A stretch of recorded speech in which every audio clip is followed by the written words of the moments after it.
कमाउन गएको लोग्ने फर्केर आउला त भन्ने हिँड्छन् मान्छेले। अझ मरेका लोग्ने मरेका आइमाईलाई के बात त दिँदा हुन्। सबै याद आयो मलाई।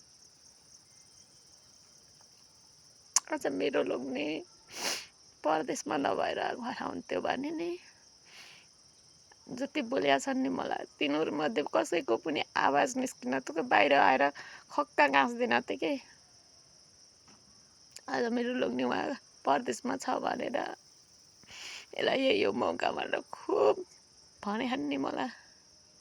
आज ऊ हुन्थ्यो मेरा घरमा भने कसैको आवाज निस्किन त के